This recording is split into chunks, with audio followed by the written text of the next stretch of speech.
our second music guest is a true reflection of the quote, "You can't run away from your true calling." Well, after spending years as a top studio producer behind the mixing desk recording other artists, Ricci Martin's finally decided to launch a solo career where he can write and make music with no specific deadlines or expectations.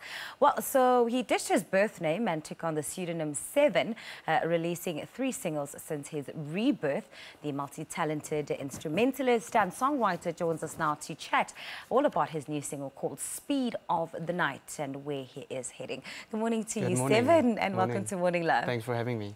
Well, take us back to the 7-year-old you. Yeah. The one that started falling in love with music. What was it about music that resonated so much with you? I mean, my dad's a musician, so I kind of grew up with it in the house in a different way that most people would, you know, because he was performing and always rehearsing. And my mom took me for my first piano lesson when I was 7 years old, and I just remember leaving. She said to me, "I never have to go back if I don't want to." And I was like, "No, the opposite. I'm never stopping this." You know, it was. I don't know why it specifically resonated with me. I think music is just such a natural, powerful thing that there's very few people that it resonates with, you know. So I was lucky enough to I guess have some form of talent with it, and yeah, I just remember not ever wanting to do anything else. So from the 7-year-old you that took up the piano to the don't know how old you are now, but how has your relationship with music sort of evolved through the years? Sure. I mean, it definitely has in a lot of ways. Like, I think I've got a weird relationship with music in the sense that it's your work, but you also love it so much, you know. It's not something that I would trade for anything else. Like, I can't imagine myself without music, and I can't imagine who I'd be without having that part of me. I think it's weird as well because, you know, I also experience music differently. Most musicians experience music differently to what the public do, you know, because we listen to it in a way more critical way. So sometimes it's hard to, there's a process that I have to go through to keep reminding myself to just enjoy it as well, so that it doesn't become all work, you know. But yeah, so it's an interesting. Well, you're also a top studio producer, and we're talking off air because I actually thought you ditched that part of you, but you actually haven't. Yes. How has that experience enriched your own musical inclination, and how do you feel it's just added to your natural talent that you already possess? Look, I mean, every person's got their vibe, you know, so I've got things that I naturally lean towards, naturally like, and being able to work with different artists kind of exposes you to a lot of different things. So I'm extremely thankful that I've been able to work with the people that I've been able to work with, because they've infused a part of them inside of me musically, you know. So you get things from them and you learn things, and then when you're working with other people, you're always trying to bring out the best in them, and you're always trying to make their product the best it can be. So this project is an opportunity for me to just be myself and musically just express myself in whichever way I please to.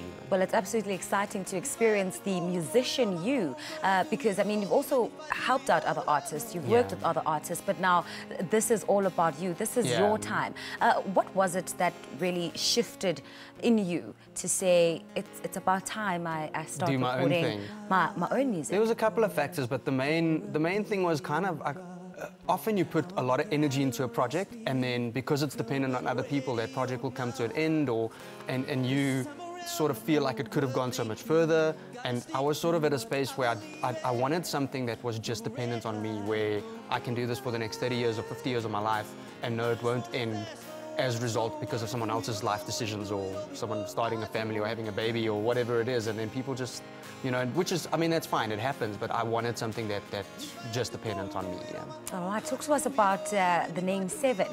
I mean, your actual name, your birth name is Ricci Martin. Yes, Seven, does seven or the number 7 have a significant meaning to you? Yeah, I mean, it was a stage name that was given to me by a fellow bandmates in a band that I played for, and when I started this project, it just felt sort of right to continue using it. All right. And how has the industry sort of received your music, and how are you finding it so far? It's been good. I mean, I definitely think I'm doing something that's not necessarily 100% happening on radio at the moment. I'm not trying to chase a trend or trying to, you know, the whole process of making it has been just making something that I enjoy, you know. And I do think that people are responding to that. I think, I mean, overall it's been good. I've had great feedback, and it's all going according to plan. So. Oh, well, Ricci Martin's, or Seven, Yeah. as some people might refer to you as from now on. Thank you so much for coming through. Thank you so much for the beautiful music you're making. It's a I pleasure. think I told you that our director earlier on was saying he could listen to you all afternoon long. Thank you so much. Thank you so very much. kind. All right. Multi Instrumentalist and Songwriter Seven, speaking to us about his new single called Speed of the Night. He's performed with numerous acts, including Chano Sky, Howie Combrink, and Matthew Gold, just to name a few. Well, stay tuned to Morning Live because we'll be hearing a lot more from this talented artist. Stay with us. And if I have to go